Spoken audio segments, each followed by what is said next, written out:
Hi, I'm Amber Cook. Welcome to my podcast, The Dragonfly Connection. Join me every Wednesday for open, honest, and real conversations about change, transformation, and resilience to inspire and empower you. This episode is sponsored by HealingWays.com. Find verified wellness professionals and holistic health resources at Healing Ways. That's healing, WAZE.com. Today, I'm going to be talking all about the mother wound. I'll be sharing some wisdom I've recently learned regarding my own mother wounds, some ways to identify your mother wounds, and of course, tips on how to heal them. I'll also be sharing the details that go along with the Sandbox photo I recently shared on Instagram. So if you haven't seen it yet, jump on over to the Dragonfly Mama, check it out. And without saying too much, let's just say I was shocked by the outcome. If you stick with me all the way to the end today, I also have some exciting announcements regarding Season 3 of this podcast, The Dragonfly Connection. When the good Lord was creating mothers, he was into his 6th day of overtime when the angel appeared and said, "You're doing a lot of fiddling around on this one." And God said, "Have you read the specs on this order? She has to be completely washable, but not plastic, have 180 movable parts, all replaceable. Run on black coffee and leftovers, have a lap that disappears when she stands up, a kiss that can cure anything from a broken leg to a disappointed love affair, and 6 pairs of hands." The angel shook her head slowly and said, "6 pairs of hands? No way." "It's not the hands that are causing me problems," God remarked. "It's the 3 pairs of eyes that mothers have to have." "That's on the standard model?" asked the angel. God nodded. "1 pair that sees through closed doors when she asks, 'What are you kids doing in there?' when she already knows. Another, here, in the back of her head that sees what she couldn't, but what she has to know. And of course the ones here, in front, that can look at a child when he goofs up and says, 'I understand, and I love you,' without so much as uttering a word." "God," said the angel, touching his sleeve gently, "get some rest tomorrow." "I can't," said God. "I'm so close to creating something, so close to myself.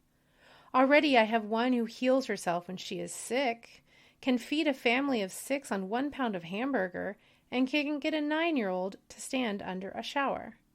The angel circled the model of a mother very slowly. "It's too soft," she sighed.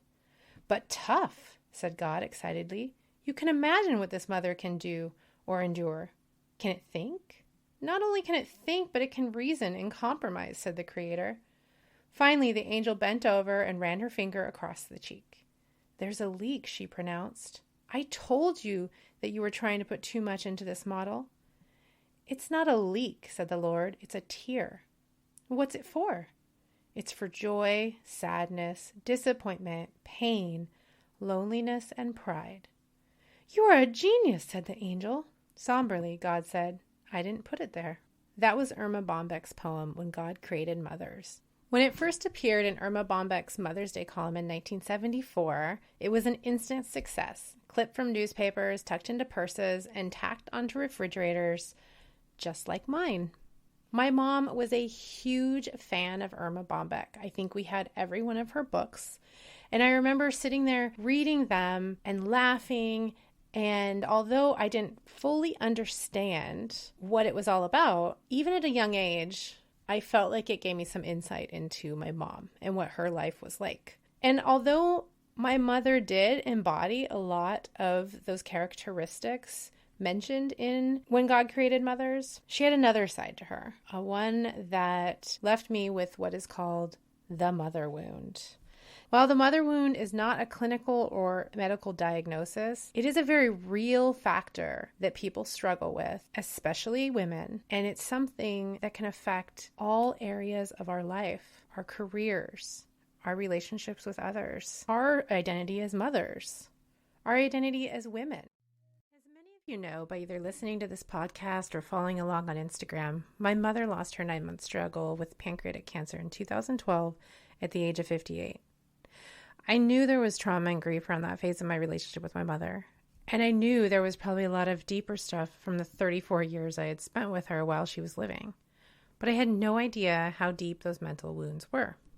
You may have heard me talk about this new phase of my healing journey over the last few months. I'm pretty vocal about it, and talk about deep If this were a video game, I'd say I hit the boss level. I'm not really sure what that means, but I've heard my husband and kids talk about it. I'm assuming it's the really hard level right before you beat the game. Now, I'm not assuming or saying that I'm going to beat this healing game because you never are done, but I'm in the boss level right now, whatever that means. Anyway, a few months ago, I suffered an actual nervous breakdown. Yep.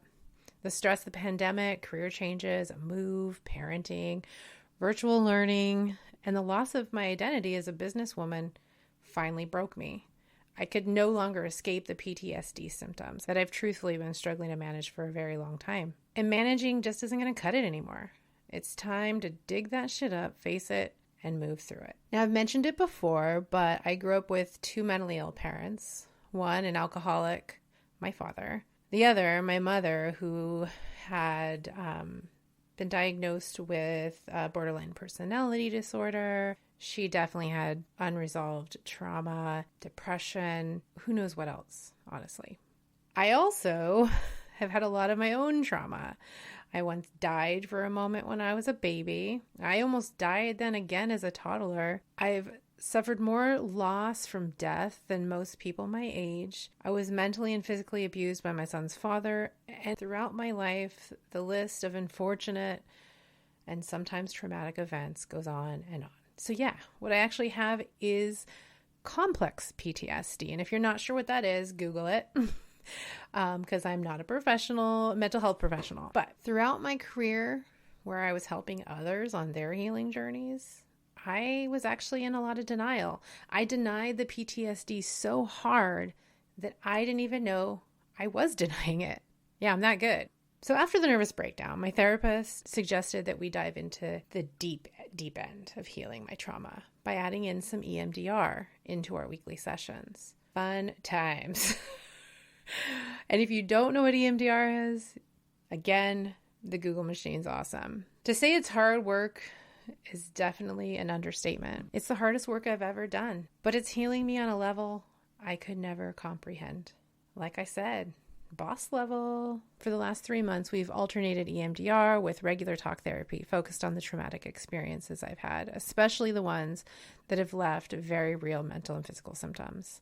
Like I said before, I spent most of my adult life helping others heal their energy and physical bodies, yet I was in a really big state of denial of all the mental and even physical pain that I was experiencing. Again, I didn't even know I was in denial. I thought I was really just open to all the healing and I was on this great healing journey, and I have been. But there was all that stuff just lingering in my deep, primitive brain. And that brain of mine is a master at protecting me so I could survive. And I know that some of you listening totally get that. So in a few sessions recently with my therapist, it came up that I feared becoming my mother. And it's actually a huge fear of mine.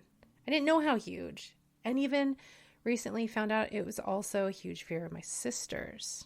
Now I know you're probably shaking your heads in agreement to that too, because no matter how much we love and admire our moms, even the best moms come with faults that we'd rather not see manifested in ourselves. Am I right? And if you're a mom, you totally know what I'm talking about because you hear it when you're talking to your kids or interacting with your kids, or you see it. But my mom was so mentally ill that at the end of her life, she was a resident of an independent living community for others with severe mental illness. Many of her neighbors were former houseless people and recovering addicts. And all of them, I assume, lived on disability like she did. So yeah, I really don't want to turn into my mother. So one of the traits I definitely inherited from her is her ability to carry on through trauma and bury things deep so she could survive, so I can survive and take care of my kids. Because that woman, my mom, had boatloads of lifelong trauma throughout her childhood. And she did her best to cover it up and tried really hard to be the mom that she had needed as a child. She herself even tried all kinds of different healing methods. But if you know anything about children, you know that they pick up on everything. They're little empaths who feel it all, the spoken and the unspoken. Not only did I pick it up and apparently absorb her inner struggles, I felt the outer ones pretty deeply too, in the ways that she parented, in our interactions with each other. Let's just say there was lots of yelling. But then as an adult, not only did I start to appreciate my mother more, as unfortunately most of us don't appreciate her until we too are adults or mothers, but I also got to see the progression of her mental illness. She could no longer hide it, and she was also in her 40s when it became her identity. And since I believe our mind can create illness in our bodies as well, I believe it's what contributed to her cancer. Because unlike me, she didn't have the tools and support to fully heal. And because of those tools and support, I am now super confident I will not become my mother. Now I just get to be proud of the good qualities I inherited. Anyway, so that brings me back to my recent session with my therapist. She decided to ditch the EMDR for a day and had me do some Sandbox work to heal my mother wound. Now, if you're unfamiliar with Sandbox work, like I was before this session, it's a healing method typically used on children. So as you can imagine, when my therapist directed me to her shelf of figurines and a big sandbox, telling me to use them to recreate my trauma stemming from my relationship with my mom, I had a really hard time believing it would help. And I'm open to everything. And I felt quite silly. But I did my best in suspending judgment, followed my therapist's instructions, and just went with it. And you can check out the picture of what I created on my Instagram and Facebook pages. Feel free to leave some comments or questions even. So during the Sandbox work, I didn't think. I just let my subconscious create the scene. And to my surprise, it was incredibly accurate and unlocked something in me that I still don't really have words for. During that session, I cried a lot, then ended up crying until I went to bed that night. And the next day, though, I woke up feeling lighter and freer and less worried that I'd turn out like my mom, and less worried just about everything. I had no idea my mother wound ran so deep. And whether you realize it or not, you probably have some wounds from your mother too, no matter what your relationship was with her. So as promised, I wanted to share some things I've learned about the mother wound and how to heal it. So, first of all, you may be asking, who typically experiences the mother wound? Well, no surprise, as I mentioned before, it's usually women, daughters, but our sons are not immune. So it's someone who had a mother who may have done all of the following or just one or something different. A mother who provided support by taking care of your physical needs, but didn't give you the love, the care, and the security you really needed. A mother who didn't provide empathy and helped you label or manage your own emotions. A mother who didn't allow you to express negative emotions or criticize you for your negative emotions. A mother who was just extremely critical in general. A mother who expected you to support her with her own physical or emotional needs. A mother who wasn't available to you because she had to work or because she was too busy with her own interests. Now, however, you can still be a working mother, even a working single mom like I once was, without instilling the mother wound. So I'm not knocking working moms. I'm one of you. And a mother who suffered emotional or physical abuse herself. She didn't process the trauma and was therefore unable to fully offer love and nurturing. A mother who had an untreated mental health condition, or a mother who experienced alcoholism or drug addiction. When I go through that list, I had a mother who had about 3/4 of those qualities. Your mom may have only had one. It still could create a mother wound in you. And if you're still wondering if any of these that I just listed apply to your mom, think back to your childhood. Close your eyes and think about you as a child and try to recall what your life was like through your child eyes. Was your mother fully there for you on an emotional level? Were your needs met? Did your mom physically abandon you? Either she left you to be cared for others, actually put you up for adoption, or even died at a young age. Even if her intentions were amazing or she died, you may still feel abandoned, and that's okay. Were you reluctant to turn to your mother for comfort or security, like I was? Did you doubt your mother's approval, resulting in you never feeling good enough? Did you feel nervous and even scared around your mother? Did your mother expect you to take care of her physically or emotionally? It may not have been spoken, but you felt it like it was your responsibility or your job. Just sit and think for a moment. You can hit pause and rewind and go back over that. Take your time. Mother wounds, they're deep. Okay, so now you're probably thinking, damn, I do have some mother wounds. Even if you've done some work on the mother wounds, maybe there's still the need to be healed. So first of all, I'm going to tell you what I've had therapists tell me. Don't judge the feelings you have around that or your feelings towards your mom because of her human failings. Yes, moms are human too. And we fail in many ways, and sometimes small and sometimes very big and sometimes just huge and gigantic and what you might even call unforgivable. It's perfectly okay to have negative feelings towards your mom. Healing from your mother wound is a balance between acknowledging those negative feelings, such as anger, sadness, resentment, shame, and even guilt. And recognizing, though, that we may need to forgive our mother even if she is no longer living. And you can tell her you forgive her, or you can just work on the forgiveness for yourself. Forgiveness is key, but not always easy. I know that.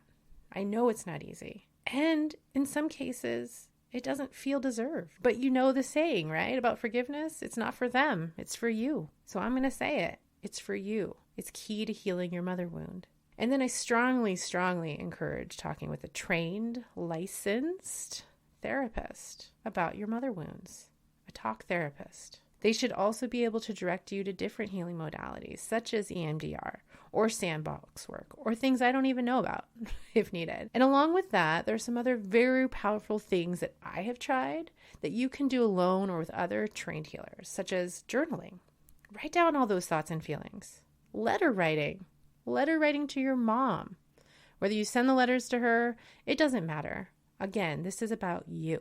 Ancestral work. Personally, I've done this work with Laura Rao of The Vital Spirit and Lynn Del Masto Thompson of Heartfire Healing, both of which have been past guests on this podcast. But there are many holistic practitioners who do some form of this ancestral work. Check out healingways.com to find someone who resonates with you. And most importantly, love yourself. Figure out how to fully love, accept, and appreciate yourself. Our concept of self was actually built through the way our mother interacted with us, whether she was physically present or not. So if your mother was unable to build up your self-image in a positive way, just know that was not your fault. By letting go of that less than ideal image that's been created, you can start to recreate your own self-image.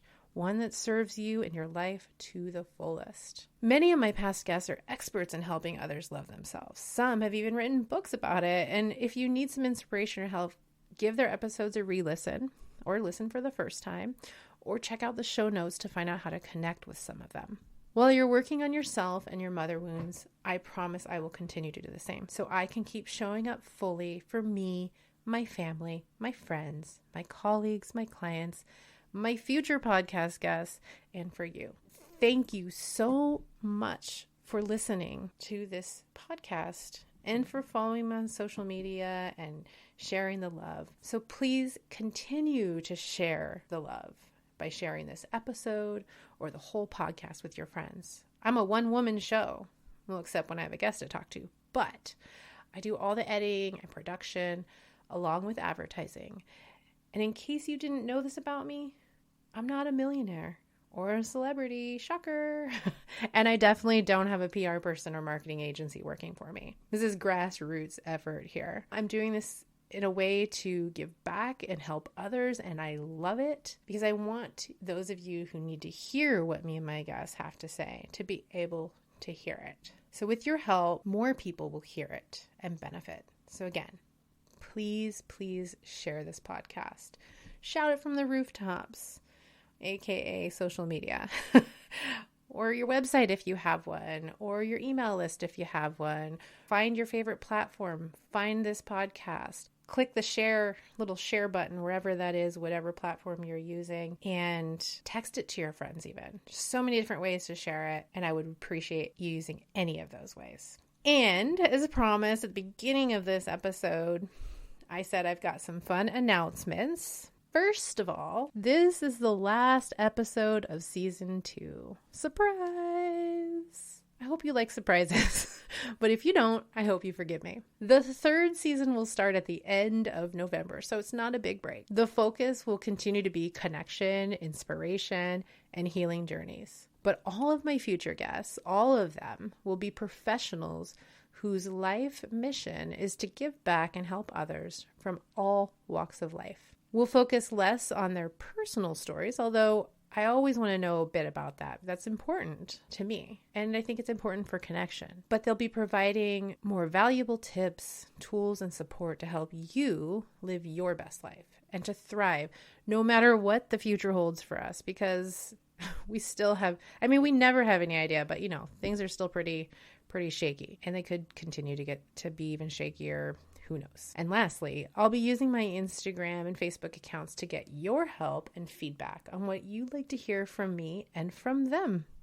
So I'll be asking my guests questions that come straight from you. So start thinking, what do you want to know from people who are professionals at helping others? And so while you're waiting for those new episodes to come out in November, let's keep in touch on social media and keep an eye out for those prompts starting in October. I'd love to know what you need and want to hear, my loyal listeners. Thank you. And all my links to connect with me on social media or on the website are in the show notes. Check them out. Stay in touch. Be well and take care. And happy fall, y'all.